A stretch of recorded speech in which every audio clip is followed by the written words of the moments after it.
Delhi liquor scam కేసులో enforcement directorate మార్చి 15న money laundering ఆరోపణలపై BRS MLC కవితను అరెస్ట్ చేసింది. ఢిల్లీలోని ఆప్ పార్టీ నేతలకు 100 కోట్ల రూపాయల నిధులు సౌత్ గ్రూప్ ద్వారా వచ్చాయని, ఈ కిక్ బ్యాక్ నిధులు చేరడంలో కవిత పాత్ర కూడా ఉందని ఈడీ ఆరోపించింది.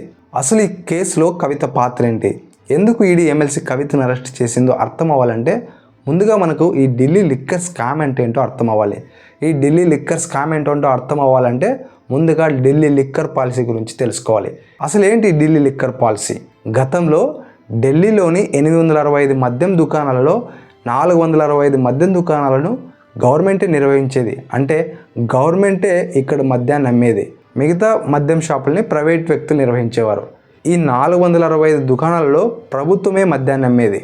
ఇక్కడ మద్యాన్ని కేవలం ఎంఆర్పి ధరలకు మాత్రమే అమ్మేవారు.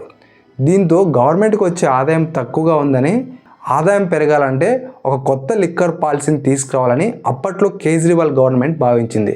దీనికి అనుగుణంగా 2020 సెప్టెంబర్లో ఢిల్లీలో ఒక కొత్త లిక్కర్ పాలసీని తీసుకొస్తున్నట్లు ఢిల్లీ గవర్నమెంట్ ప్రకటించింది. ఢిల్లీ ఎక్సైజ్ మినిస్టర్ అయిన మనీష్ సిసోడియా ఢిల్లీలోని మొత్తం మద్యం దుకాణాలపై ఒక సర్వే చేసి నివేదిక సమర్పించాలని ఢిల్లీ ఎక్సైజ్ కమిషనర్ అయినటువంటి ఏపీకి చెందిన అరవ గోపీకృష్ణ అనే వ్యక్తి ఆధ్వర్యంలో ఒక కమిటీని నియమించాడు. ఈ కమిటీ ఢిల్లీలోని మొత్తం మద్యం దుకాణాలపై సర్వే చేసి ఒక నివేదికను ప్రభుత్వానికి సమర్పించింది. ఈ కమిటీ ఇచ్చిన నివేదికను పరిశీలించిన ఢిల్లీ గవర్నమెంట్ 2021 ఫిబ్రవరి 5న కొత్తగా ఏర్పాటు చేయబోయే లిక్కర్ పాలసీ గురించి అధ్యయనం చేయమని గవర్నమెంట్లోని 3 మంత్రులతో ఒక ఎక్స్పర్ట్ కమిటీని నియమించింది. ఈ ఎక్స్పర్ట్ కమిటీలో excise minister Manish Sisodia, revenue minister Kailash Gahlot, ఆరోగ్య శాఖ మంత్రి సత్యేంద్ర జైన్ సభ్యులుగా ఉన్నారు. ఈ కమిటీ తన నివేదికలో ప్రస్తుతం ప్రభుత్వం ఆధ్వర్యంలో నడపబడుతున్న మద్యం దుకాణాలను టెండర్ల ద్వారా ప్రైవేటు వ్యక్తులకు అప్పగించాలని, దీని ద్వారా ప్రస్తుతం లభించే ఆదాయం కంటే ఎక్కువ ఆదాయం పెరుగుతుందని సూచించింది. అదేవిధంగా ఢిల్లీలో కొత్తగా మద్యం దుకాణాలు ఏర్పాటు చేయాలనుకున్న వారు ఢిల్లీ డెవలప్మెంట్ అథారిటీ పర్మిషన్ తీసుకొని ఏర్పాటు చేసుకోవచ్చని సూచించింది. ఈ కమిటీ సూచించిన కొత్త లిక్కర్ పాలసీని ప్రభుత్వం పరిశీలించి 2021 ఏప్రిల్ 15న ఈ లిక్కర్ పాలసీకి ప్రభుత్వం క్యాబినెట్ ఆమోదం తెలిపింది. క్యాబినెట్ ఆమోదం తర్వాత ఈ బిల్లును గవర్నర్ అనుమతి కోసం అప్పటి ఢిల్లీ లెఫ్టినెంట్ గవర్నర్ అయినటువంటి అనిల్ బైజాల్కు పంపింది. గవర్నర్ ఈ పాలసీ కొన్ని సూచనలు చేస్తూ ఆమోదించాడు. గవర్నర్ సూచించిన సూచనలు ఏమంటే, ఢిల్లీలో కొత్తగా ఏర్పాటు చేయబోయే మద్యం దుకాణాలకు ఢిల్లీ డెవలప్మెంట్ అథారిటీ అనుమతితో పాటు ఢిల్లీ మున్సిపల్ కార్పొరేషన్ అనుమతి కూడా తీసుకోవాలని ఈయన సూచించారు. గవర్నర్ చేసిన సూచనలను పరిగణలోకి తీసుకొని ఢిల్లీ గవర్నమెంట్ 2021 నవంబర్ 17న కొత్త ఢిల్లీ లిక్కర్ పాలసీని తీసుకొచ్చింది. ఈ కొత్త లిక్కర్ పాలసీలో ఏముంది? ఈ పాలసీ ప్రకారం ప్రస్తుతం ప్రభుత్వ ఆధ్వర్యంలో నడపబడుతున్న మద్యం దుకాణాలను టెండర్ల ద్వారా ప్రైవేటు వ్యక్తులకు అప్పగించవచ్చు. అదేవిధంగా ఢిల్లీలో కొత్తగా ఏర్పాటు చేయబోయే మద్యం దుకాణాలకు ఢిల్లీ డెవలప్మెంట్ అథారిటీతో పాటు ఢిల్లీ మున్సిపల్ కార్పొరేషన్ పర్మిషన్ కూడా తీసుకోవాలి. అదేవిధంగా మద్యం షాపుల్లో ఎంఆర్పి ధరలతో సంబంధం లేకుండా ఎంతవరకైనా ధరలు పెంచుకోవచ్చు. అలాగే మద్యం దుకాణాల్లో మద్యాన్ని తెల్లవారుజామున 3 గంటల వరకు అమ్ముకునే వెసులుబాటు కల్పించింది ఈ పాలసీ.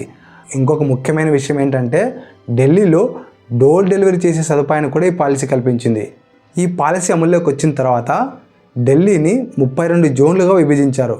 ఒక్కో జోన్లో 27 మద్యం షాపులు ఉండేలా ఏర్పాటు చేశారు.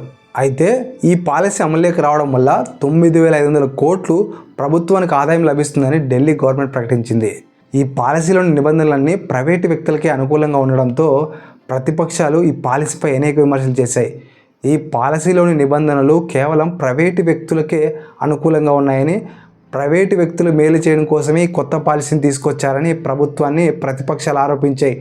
ఆ పార్టీలోని ముఖ్య నేతలు లంచాలు తీసుకొని తనకు అనుకూలమైన వారికే లైసెన్సులు ఇచ్చారని చెప్పి ప్రభుత్వాన్ని ప్రతిపక్షాలు ఆరోపించాయి. ఈ కొత్త లిక్కర్ పాలసీ అమల్లోకి వచ్చిన తర్వాత ఢిల్లీలోని 32 జోన్లలో కొత్తగా 849 షాపులు ఏర్పాటు చేయబడ్డాయి. షాపుల కోసం టెండర్లు దక్కించుకున్న వారు ప్రభుత్వానికి కట్టవలసిన లైసెన్స్ ఫీజుల్ని ప్రభుత్వంలోని కొంతమంది పెద్దలు లంచాలుగా తీసుకొని ఈ లైసెన్స్ ఫీజుల్ని మాఫీ చేశారని, ఈ డబ్బును కవర్ చేయడం కోసం కరోనా నిధుల పేరుతో 144 కోట్ల రూపాయల ప్రభుత్వ సొమ్ముని వాడుకున్నారని చెప్పి ఢిల్లీ చీఫ్ సెక్రటరీ అయిన నరేష్ కుమార్ ఈ కుంభకోణాన్ని బయటపెట్టాడు. ఈ కుంభకోణంపై నివేదికను లెఫ్టినెంట్ గవర్నర్ వికే సక్సేనాకు ఒక నివేదిక ఇచ్చాడు. గవర్నర్ దీనిపై స్పందించి 2022 జూలైలో ఈ కుంభకోణంపై కొత్తగా ఏర్పాటు చేయబడ్డ లిక్కర్ పాలసీపై సిబిఐ విచారణకు ఆదేశించాడు. ఈ కేసులో కవిత గారి పాత్ర ఏంటి? నిజానికి ఈ కేసులో ఎక్కడా కూడా కవిత గారి డైరెక్ట్ ఇన్వాల్వ్మెంట్ లేదు. కానీ బినామీల ద్వారా డబ్బు ఆమ్ ఆద్మీ పార్టీ నేతలకు చేరిందని ఈడీ ఆరోపిస్తుంది. క్లియర్గా చెప్పాలంటే సౌత్ గ్రూప్ నుండి ఢిల్లీలోని మద్యం షాపుల లైసెన్సుల కోసం 100 కోట్ల రూపాయలు ఆప్ పార్టీ కమ్యూనికేషన్స్ హెడ్ అయిన విజయ్ నాయర్ అనే వ్యక్తి ద్వారా డబ్బు ఆప్ పార్టీ ముఖ్య నేతలకు చేరాయని ఈడీ చెబుతోంది. ఈ సౌత్ గ్రూప్లో ఎమ్మెల్సీ కవిత, అరబిందో ఫార్మా శరత్ చంద్రారెడ్డి, ఏపీకి చెందిన మాగుంట శ్రీనివాసరెడ్డి మరియు అతని కుమారుడు రాఘవరెడ్డి ఉన్నారు. సౌత్ గ్రూప్ అనేది ఒక కంపెనీ కాదు.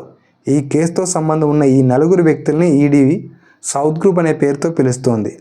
ఢిల్లీ లిక్కర్ పాలసీ అమల్లో ఉన్నప్పుడు ఢిల్లీలోని 32 జోన్లలో 9 జోన్లలో ఇండో స్పిరిట్ అనే కంపెనీ లైసెన్సులు పొందింది. ఇండో స్పిరిట్లో ఈ సౌత్ గ్రూప్ సభ్యులకు 65% వాటా ఉందని అరుణ్ రామకృష్ణ పిల్లై అనే వ్యక్తి ఇండో స్పిరిట్ కంపెనీలో 32.5% వాటాను కలిగి ఉన్నాడని ఈడీఐ విచారణలో పేర్కొంది.